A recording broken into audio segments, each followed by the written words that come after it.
Now that you've found UBN Radio and discovered our quality talk shows, it's time to spread the word to friends, family, and the universe. 24 hours of music and talk. Radio without limits. That's why people keep coming back for more. That's ubnradio.com.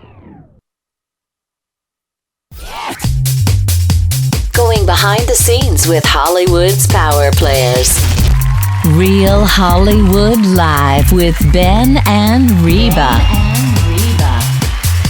Starts now.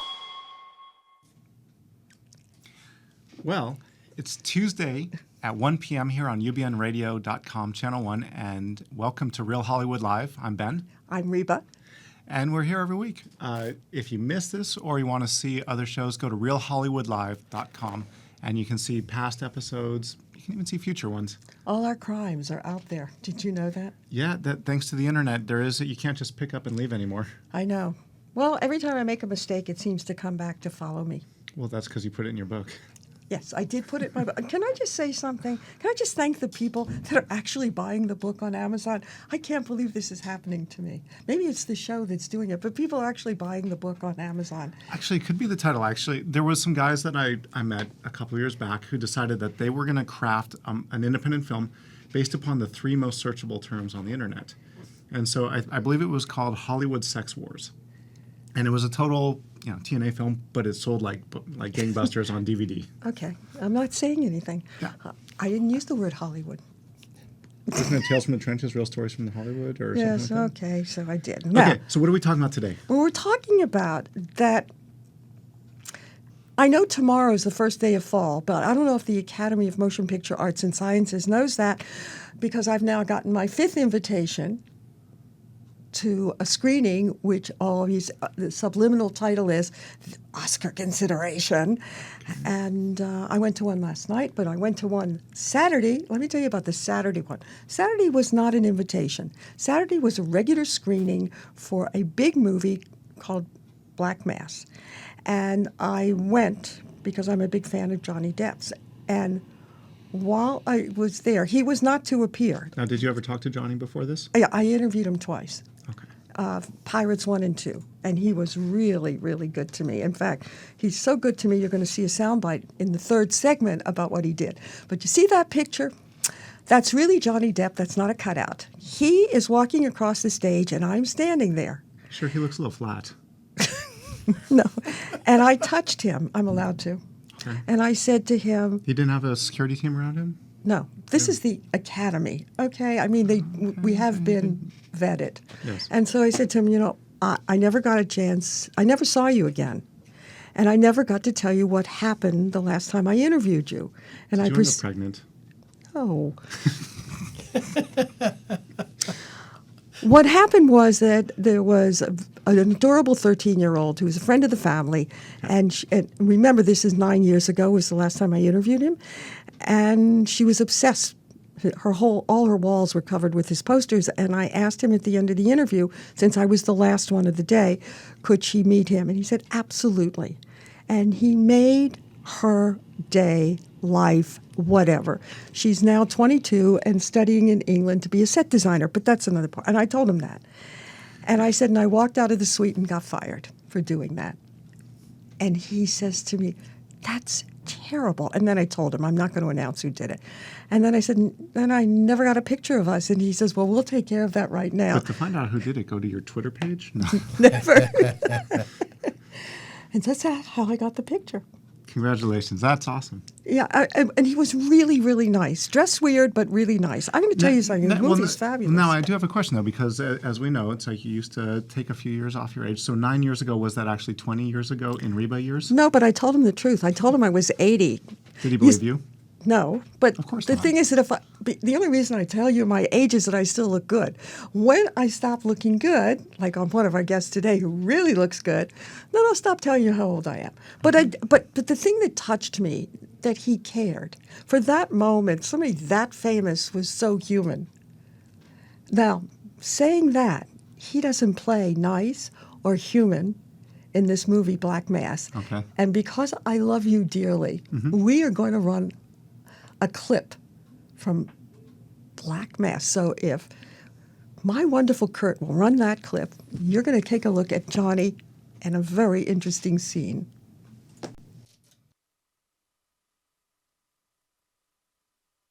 And Morris, what did you marinate this steak in? Because it's out of this world. You're killing me with it. No. It's a family secret. Oh. Come on, you gotta tell me that. Come on, you could do it. Come on. What's the family secret recipe? It's ground garlic and a little bit of soy. That's it? Yeah, that's it. That's it. I thought it was a family secret.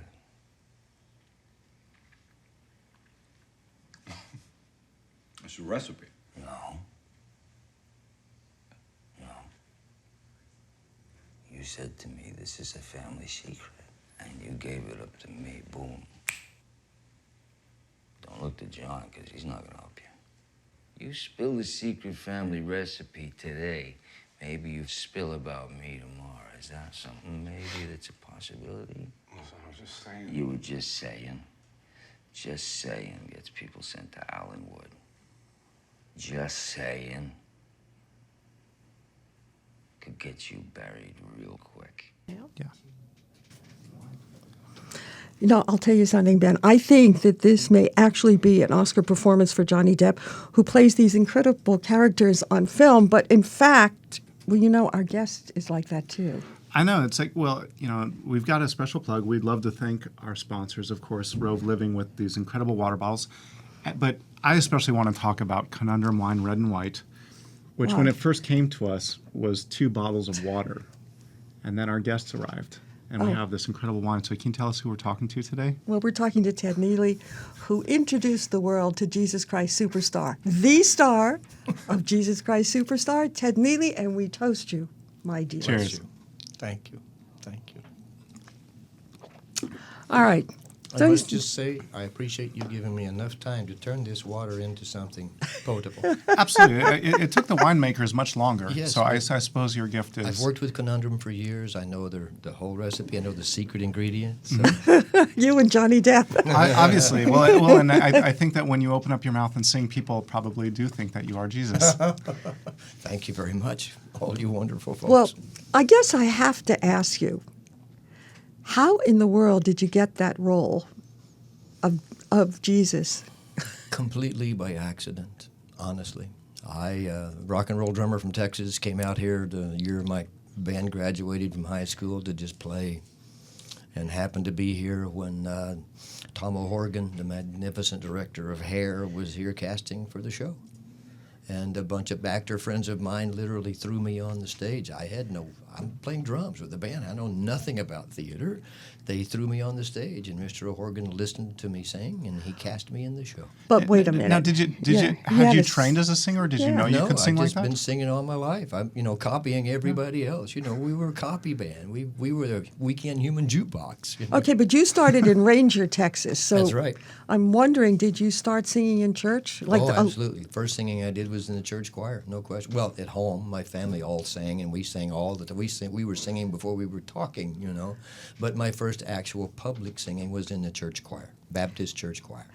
And yet you played the drums. Why didn't you just become a singer? Well, because I was in a band, and I wanted to do something other than just be Billy Bob up there singing, so I played drums. Now, when I think of like the rock and roll lifestyle and Kiss and the Rolling Stones, and then I think about Jesus Christ, the two don't necessarily come together in quite the same way, other than maybe something the women shout out.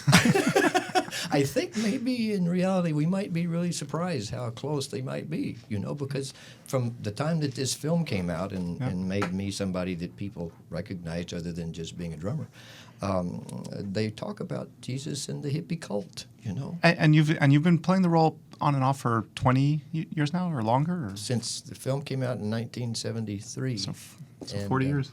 And he hasn't changed. That's the thing. I'm sure that there is an angel that has been sent to you to keep you looking and sounding like this, because you don't look any different. May I just say, we made a deal. Well, and we were talking about this before, but when you play a role for that many years, at what point do you become like your role? What point does the role start to become like you? And the two kind of meld into one person. And I think that's a brilliant idea. I've never thought of it in those terms, but the people who have seen the show over the years say the same thing, that I have become the character. I don't know. I still feel that what I'm doing is what I did in the beginning with years of more experience, but technically it's the same, and it's magnificent. Every single performance, it's brand new all over again. Now, how do you continue to evolve and keep it fresh when obviously it's the same dialogue, it's the same song lyrics, it's that part doesn't change yet, somehow you infuse something new into it? That comes from the audience. I'm telling you, it just... I've been around. Seriously, every night when that overture starts, the hair stands up on my back of my neck, and I walk on stage, and immediately you feel this magnificent energy force from the audience, and it's a circle of positive energy throughout the whole show. It's just magnificent. You know what's interesting about Ted Neely is that he also played Claude in Hair. Yes. And he was in good company. He played it in L.A., and Diane Keaton played it in New York. And so as soon as I met him, I said, Ted, did you take your clothes off in Hair? Well, I have to know. Thank goodness Claude did not disrobe. So, no, I didn't have to go through that. And then how in the world did you get Tommy? Actually, I was in New York when we were doing Superstar. And all the cast members, again, I have to say, not being a theatrical person, I wasn't into auditioning. I was happy I had a job, and everybody was auditioning every day. And I would say, why are you auditioning? You have a job. Because they'd say, we got to build a resume. So they took me one day to an audition, and it happened to be for Tommy, for Los Angeles. They hired me for Tommy. I came out here to do Tommy. And that's where I met Norman Jewison, who cast me in the film. Oh. Now, what would you say, though? 'Cause, like, I've had this discussion with a lot of actors who struggle and they audition for years. And I remember having this conversation because I told you I'd performed at Radio City as a figure skater. Yeah. I had a friend who was in Aida as a dancer. And we were sitting there one day, and we both realized that neither of us had ever auditioned. We simply got called by producers when someone of our skill set was needed. And here you are saying really the same thing. So what does that mean for the person who wants this more than anything in the world and is continually auditioning for years and years and years? I would just have to say, please don't give up. Don't ever give up. I can't tell you how many times, and you know how my stature is. I'm not the tallest guy in the world, but I can't tell you how many interviews that I did go on that I was told I was too tall for the role, you see. So the people who are auditioning you aren't always honest with why they are not hiring you for something. So never, ever give up. Never take it personally. Whatever, you just keep doing what you believe in, and one day it's going to break through. How different is playing the same character on the stage as it was to do the film? Tremendously so. Simply because, you know, when you're doing film, you do a sequence and you cut, and then you prepare for the next sequence, or you repeat, or whatever. Theater, you just go from beginning, middle to end till it's done. And you have the audience with you. You don't have an audience when you're making a film. No, you're just out there wondering if what you're doing is working. Of course, thank God we had Norman Jewison as our director, and he made us all feel wonderful the whole time. But it was the first film I was ever in as well. So I was, you know, an unknown person, absolutely so. Thank God Norman Jewison did it for us. Well, let's talk about why you're here, and I mean here in Los Angeles, is that you're in a play called Alleluia, The Devil's Carnival. What a wonderful title. Before I ask you about it, we have a clip from it so people can get a look at this outrageous show. Yes, outrageous. And you will agree it is outrageous. Absolutely. Okay, Kurt, will you play that clip? Oh, this one. Heaven is not going to take lightly to us sending back all these disallowed souls. He is going to react. I'm testing the limits of your loyalty. You will carry out my instructions to the letter. I am forever faithful to the format. Down at the midnight red tree, we jiggle juice frisking under the marquee. You're kicking the goddamn hornet's nest. The Carnies are completely unprepared, and I can guarantee you, Heaven will be dispatching forces to deal with us. And we are going to trample his almighty ass. Down at the midnight red tree, we jiggle juice frisking under the marquee. The peacocks are strutting behind Velvet Road, sipping away on the heavenly dough. Scratching the hatch for some sisters and lapsons. Enter on course the ones with your daps on. Surrender yourself, dolls, get down on your knees. Open the flappers, let's rumble the keys.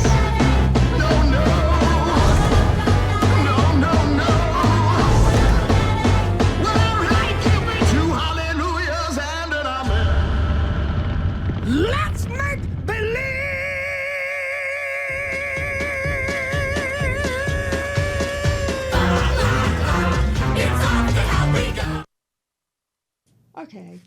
So, what's a nice guy like Jesus Christ Superstar playing around or fooling around with the devil?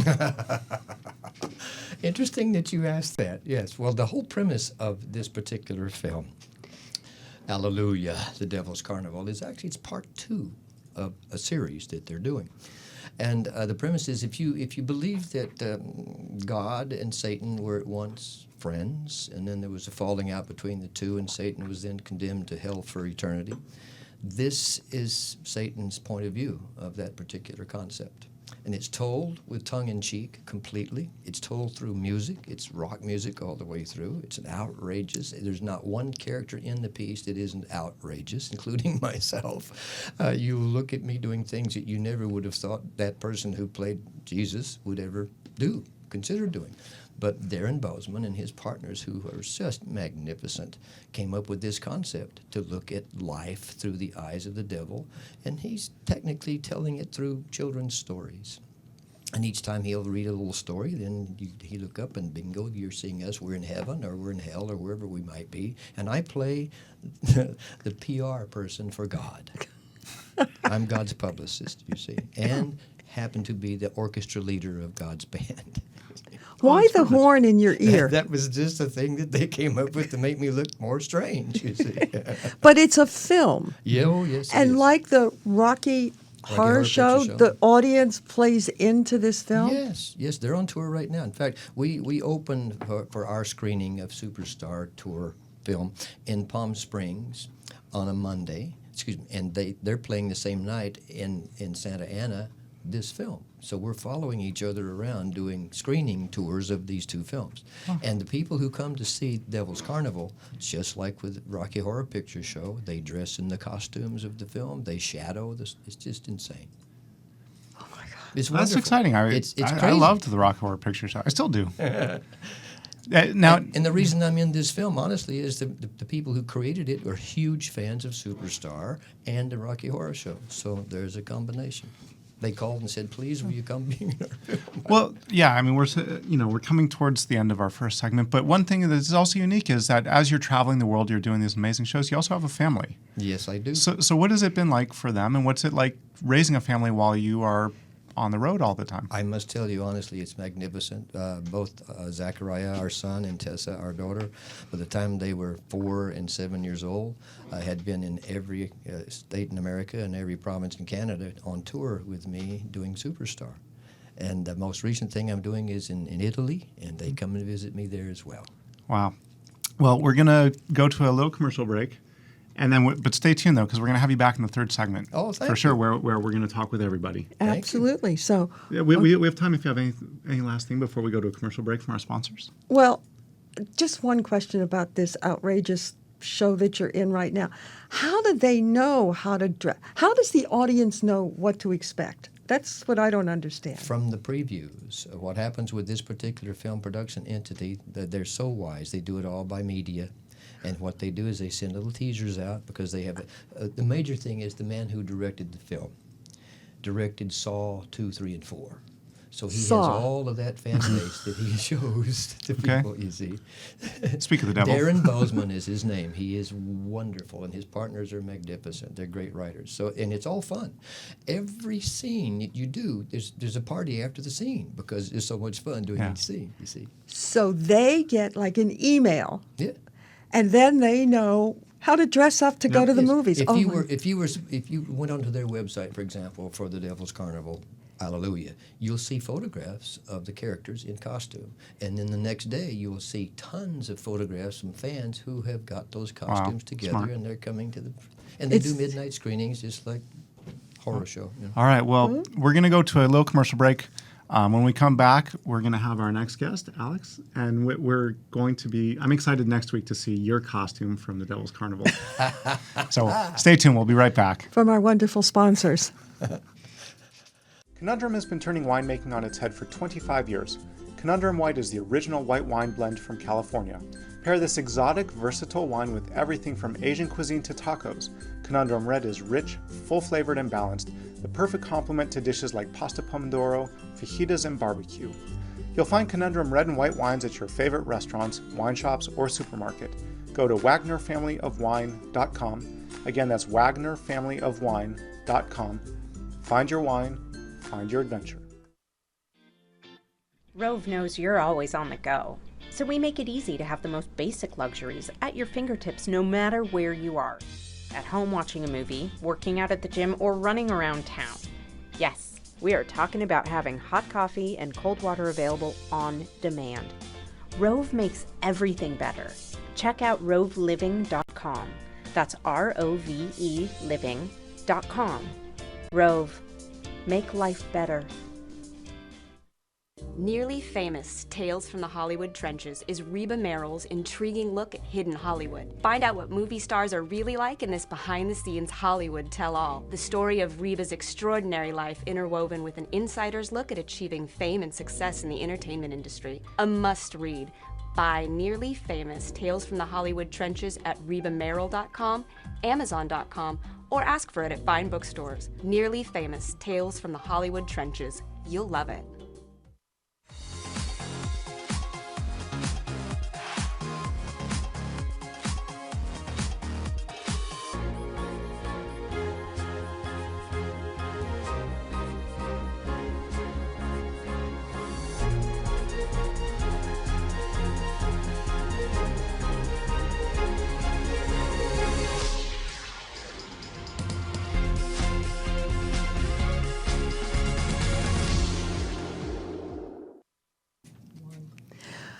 Josh Isaacson has Not spent, Alex. Well, you're not perfect. Okay? No, and I can't even blame it on your medical marijuana. No, you can't. has spent the last 5 years creating Atticus Activist. Atticus is Activist, which Yeah. awesome trailer. And we are so pleased to have him here to tell a story. But first, I do want to show this awesome trailer. It takes a young guy to create this brain. I mean, it's woo. Kurt, will you please play that awesome trailer? Atticus Lexus. And I've got 3 smoking hot delusional superheroes that do my dirty work. Excuse me, do you have any all-natural cleaners? My tits are about to fall out. I look like Big Bird with boobs. No one on this planet could hang 2 seconds with these women. I'm a villain. I have an eye patch. I said bring a fishnet, don't wear one. I personally taught them Krav Maga, Jiu-Jitsu, Filipino stick fighting, and that slappy hand thing fucking Steven Seagal stole from me. It's a confirmed fact that they are the baddest mothers on the planet. Join Earth. Stop touching me, plant. Never stop touching me, plant. Ocean. Go, ocean! Sky. Stop messing around. Boz Cruz. Delicacies, Atticus. The Admiral. And of course me, Atticus Lexus. Who are you expecting, Patrick fucking Stewart?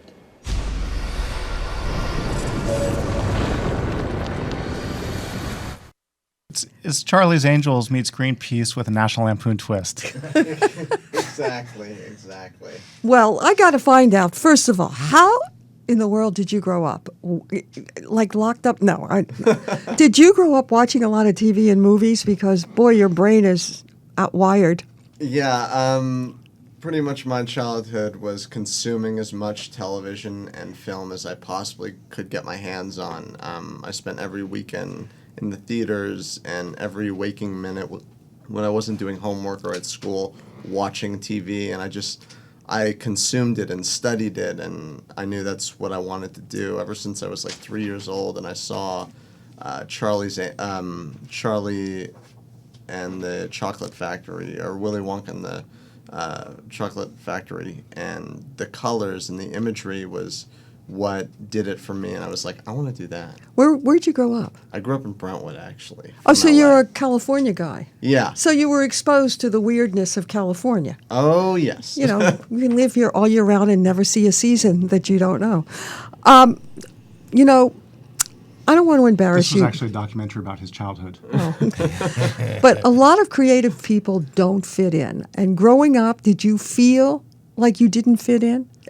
And in the process, absorb all the stuff going on around you? Yeah, you know, I had a very rough childhood, and I didn't fit in. And I think that perspective really kind of painted an interesting picture with how I viewed the world and my experience. And I think that has to do with your voice, and your voice has to do with your life experience and how you kind of put together sentences, and that whole perspective really was different for me, at least. You know something? I didn't fit in either, and now I say, and I say it, and it's okay, and I'm comfortable. I walked to a different drummer. I was a loner. I did a lot of reading, and I didn't have a lot of friends. And I think in the long run, what I am today, or the career that I ended up having, all came from not fitting in, not being the life of the party, but being an observer of the party, because I never went to them. So I wondered if maybe that, because this is so wild what we just saw, and you look so square. Well, now I got to ask, like, where's the comedy come from? Because I think that's a great way to get a message across, whereas typically activists go more of the club over the head.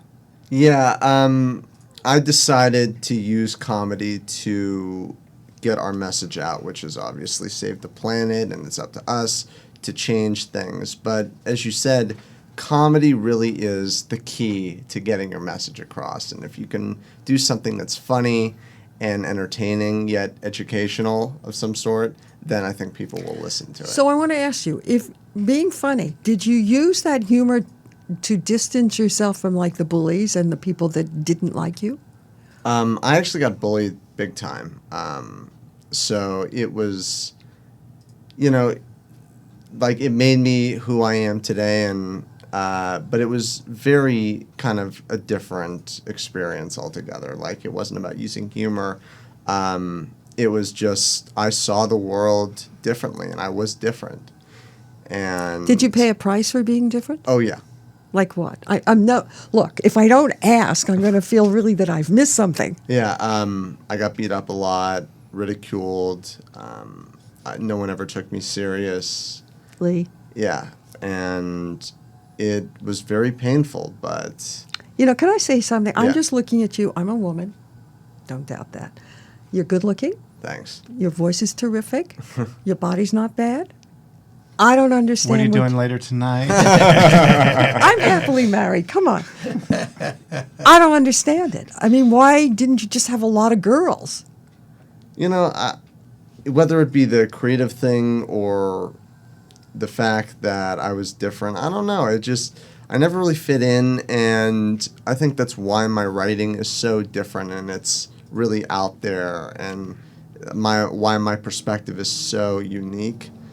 Well, that's the question. Are we looking at reality, or are we looking at fiction?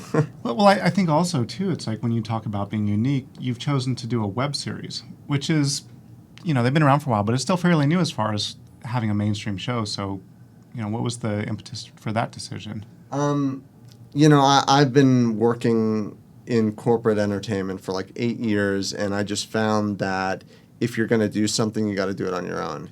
And this is one of those ideas that they would never make. I don't believe they would ever make. So I funded it myself and actually went out and did it. And I used it's more a digital series to get my message out there and show people, hey, this is what I can do. Well, wait a minute. Do you know what? He did the casting. Did you know what a hard job that was? Well, no double entendre there. No. But while she's laughing on that, I do have a question though, because dealing with getting it funded and getting it made, I saw your Indiegogo campaign reached about 10% of its goal, so that brought in a little bit. So you had to overcome that, but then now you have quite a significant Twitter following. So you've managed to break through and build a fan base. So how did you get through those initial stages? I think it all just comes down to what your message is, what your product is, and what you're putting out. And I think people can see it's a very clever parody of what Charlie's Angels is. Mm-hmm. And it's taking a new perspective on something that is very topical right now. The environment is on everyone's mind, and it's something very relevant. So I think that's why people are connecting with it. Okay, can I go back and ask him about... Yeah, of course. Yeah. You know what I'm going to ask him? Of course, that's why I'm... Casting. Yeah. No, I'm very fortunate to have the ladies that I got work with me on this. The chemistry, I'm sure Ted can attest to this, is you can't predict how people are going to be on screen and their level of chemistry. And my ladies are some of the best actresses I've ever seen, and the way they feed off each other is superb. And I'm very grateful to them and this whole process. So now, is this, obviously as a creative outlet, it's incredible. Is it working as a business as well? We've had a couple big meetings, which I can't talk that much about. Oh, that's what I love about Hollywood. That's some of the best secrets. What you can't talk about. Go ahead. But fans may need to wait just a little bit longer just for what's in the works right now. So. But let's put it this way. It looks good. Well, thank you. You're supposed to say that. And is it helping? Is the message actually breaking through? I think people are seeing it for what it is. And while some people look at it and don't get it, others are like, this is genius. So it's... because it's so unique and different that I think people are still trying to wrap their heads around it. Let me ask you something. What does your mother think of what you're doing? I only ask this because I'm a mother. And has she had a cameo yet? No. We actually used her house in one of the scenes. But no, my family is, for the most part, pretty supportive of me and what I want to do. So. I think that's nice. I would like to support my kids. Absolutely. My mom came and visited me in jail every day.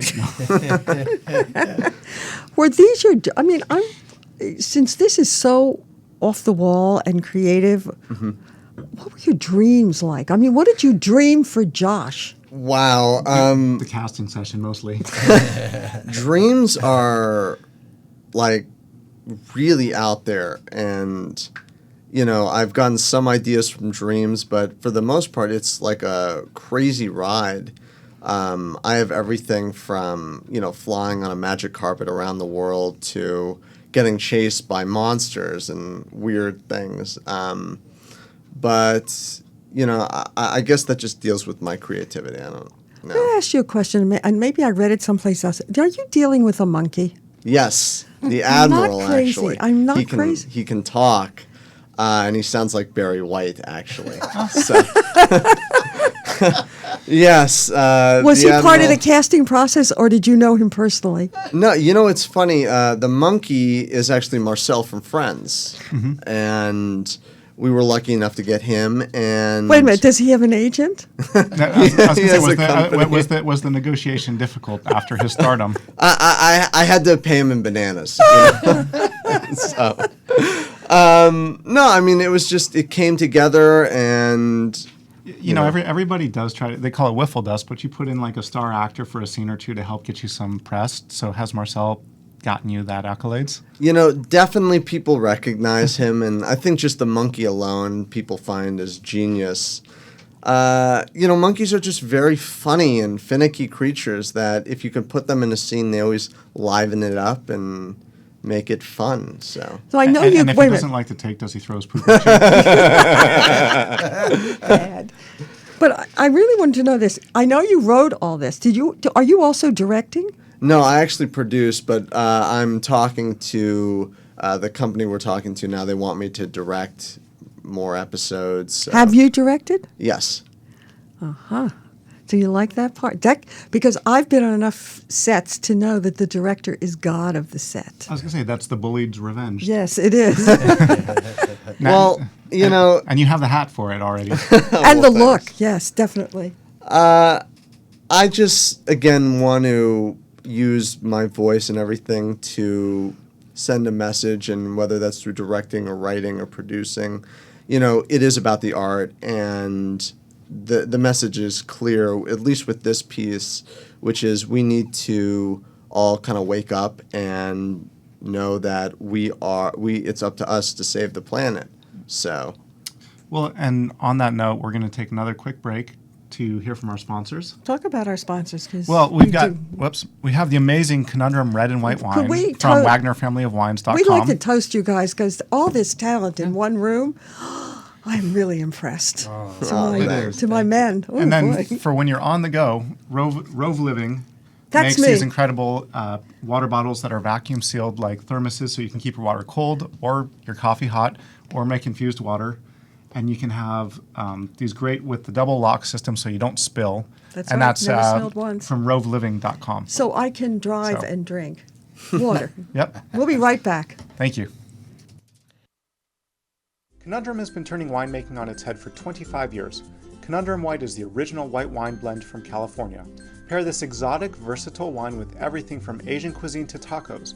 Conundrum Red is rich, full-flavored, and balanced, the perfect complement to dishes like pasta pomodoro, fajitas, and barbecue.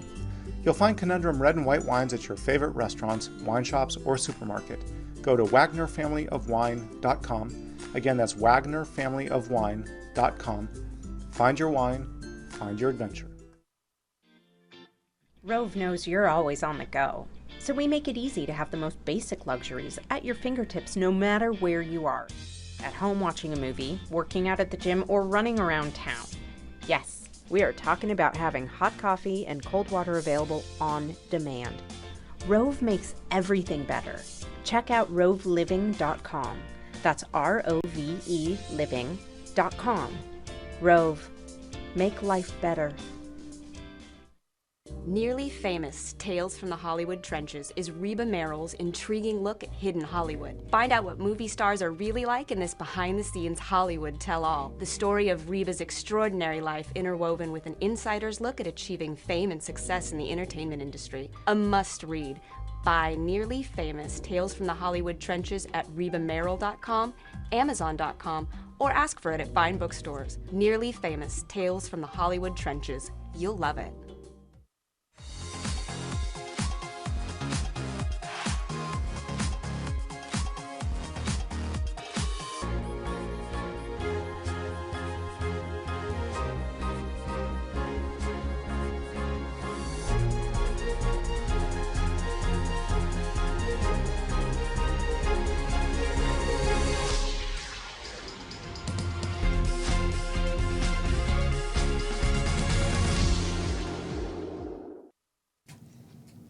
You know, this must be my day for interesting men, if you don't mind. And I find you as fascinating as our guest. I like interesting people. So if you don't mind, and if our guests don't mind, I'd like to take a moment from my past and show a soundbite from an interview I did with Johnny Depp. It was for Pirates. I don't know if it was one or two. I can't remember. But I asked him about fame, and I think you're going to find his answer very interesting. So, Kurt, let's run that, and then we're going to talk to these talented people about what they really want in their lives. Again, fame is a word that I could never use next to my name. It seems that people, in many places know who I am or whatever, and that's one thing, just because I have a strange job, but... I never understood the fascination with the personal life of a person, of a guy who tells lies for a living. I just never got it. All right. So, gentlemen, now we're going to bow to Ted Neely, who is not only playing Jesus Christ Superstar, but you are a superstar. And we really, really are honored that you're here today. So tell me, how does fame affect you? I honestly feel that I lead possibly the most blessed life as anyone ever has because of the opportunities that have been granted me, because I can scream high notes. I'm a rock and roll drummer, and that's what I started out to be. I still am that. And people have been so kind to invite me to participate and collaborate in their projects because I can scream high notes, and we become friends, and friends beget friends, and so on. So I feel, honestly, I'm the most fortunate man alive. I'm amazed that it works. Now, were you always humble, or did you have mentors around you that helped you grow into the person you are today? Everything that I have done, from my first church choir that you mentioned, there's always been someone who has been so generously helpful for me. I never had voice lessons or acting lessons or anything, and people can certainly see that. But the bottom line is I've been able to work with people who nurture me into something that they see that I'm not aware of. And I just follow their lead. Well, Josh, we're right at the tip of fame. And I wondered if it has crossed your mind, because believe it or not, it does change you. You think it's not going to change you, but it does. And I wondered if you've even thought about what's going to happen. You know, I don't truly want to be famous. I just want to be respected for my art and respected for who I am, and whether that's fame,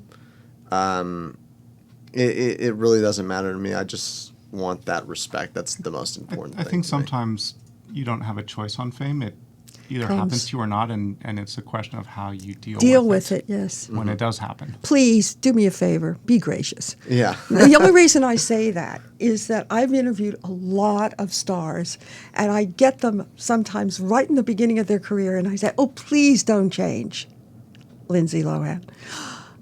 And they do. I think it's tough. Like, I mean, especially the path of any performer or writer or artist.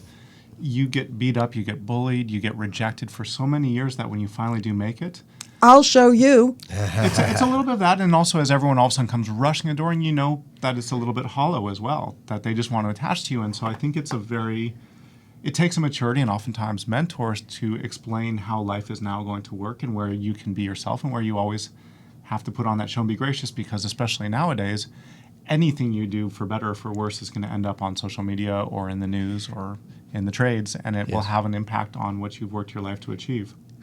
I want to go back just for a moment, playing Jesus in Jesus Christ Superstar. A lot of times actors get to the point that they don't want that role to be the only thing they're known for, and yet I get the feeling that you have embraced this graciously and loving every minute of it. I mean, I was just talking about, like, William Shatner. Just couldn't wait to get away from Star Trek. Oh. And I didn't get the feeling that you want to get away from Jesus Christ. Not at all. It is the most wonderful experience anybody could ever have. And if you're going to be thought of or remembered by some specific thing you've done, what better than this? Everywhere I go, people come up and say beautiful things to me about the experience of watching this wonderful film. And they focus on something that I did because I was directed by a magnificent director named Norman Jewison. Yeah, but now you're taking this show all over the world. Yes. I thought, how fitting that you're going to take Jesus Christ to Rome. I'm sorry. I didn't mean to, but you are. You're going to Italy. Yes. Yes. What is and you've been there already, so yes. Tell me, what was the reaction of taking your show to Italy? Everybody there calls me Jesu. I'm not Ted, I'm Jesu.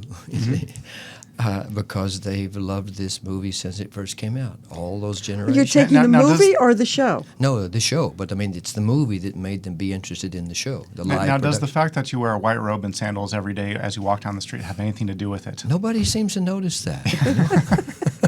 Nobody notices any of that. Well, it's when they sit down in the audience and suddenly they see what they saw on film. And you don't do it in Italian. You do it in English. I'm the only non-Italian in the company. So when you go to Italy, you do it in Italian except for they Jesus? do it in English. They perform it in English, yes. Do you change your cast in the countries you go to? No, we have one wonderful cast. It's all from Rome. A director named Massimo Romeo Pipero, who's been doing this show twice a year for the last 20 years, and he invited me to come celebrate the 20th anniversary. Wow. And now that you've done it, are you going to work with him doing it again? Yes, I've been doing it with him now for 2 years, and it's just remarkable. And where else are you taking it? We're going to do a European as well. We go. Our first trip outside of Italy is actually Holland for the Christmas holidays. We also are going to go to Belgium and Spain, anywhere else they would like us to come and pretend to be doing the movie again, because there's a fan base everywhere, thank goodness. On a serious note, like you've been doing this your whole life. Yes. You said you've never taken a formal singing lesson. Do you worry about your voice? No. Whatever it is, it works. Even when I might have the flu or anything like that, I can still sing. And the high notes that people seem to love so much are the ones that are the easiest. So I'm thankful that it still works. That's why I said I'm the most fortunate person alive to be a part of it. It's almost like the perfect synthesis of finding what you were naturally built for, yes, and also passionate about. Yes. I mean, I think that's the theme you see, like in athletics and arts and everything, is that luck when someone who genetically was engineered to excel at something is actually introduced and cultivated into becoming one of the best in the world. Well, one of the things we haven't talked about with both of our guests is luck. Luck entered in. Am I right, Josh? Oh, yeah. There was definitely a lot of luck, just how we got the funding and everything. But, I think it comes down... Oh, that's a story for a different time. It's another one of those secrets. But I think it comes down to really the talent of the person and their drive. And I think that overtakes any sort of luck. Now, how much did the investors have to pay to be in on the casting session? So bad. And were they behind a one-way mirror? Can I get a word in? I think there's another word that we haven't thrown out in this interview, and that's ambition. And I bet both of you have to have ambition to succeed at what you love. Am I right, Ted? Absolutely right. Had I not had the ambition, I'd still be in that tiny town in Texas doing something. Well, Josh is in a bigger town. What about you? Ambition? Oh, definitely. Just taking the risk is ambitious in itself. So, see, I think risk takers end up, they might get beaten up along the way, but a lot of times the payoffs are so much richer than playing life safe.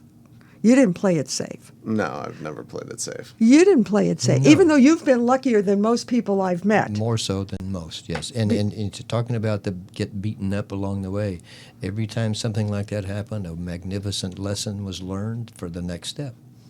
And I have had those moments where I thought, well, this is it. But every time something has made me push forward, and there's always somebody there who suddenly goes, oh, I'm doing this project. Would you like to try it? That's what I was going to ask you. Were there really down times in your career?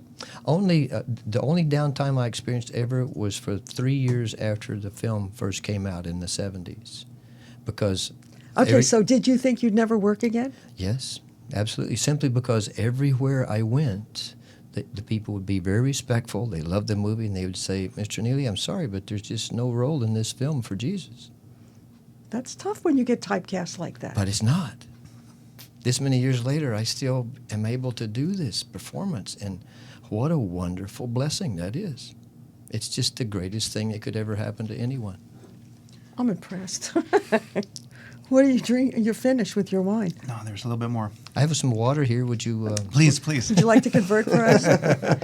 So I guess I have to ask you, did your dreams come true? Oh, my goodness. I've been living a dream for at least 35 years.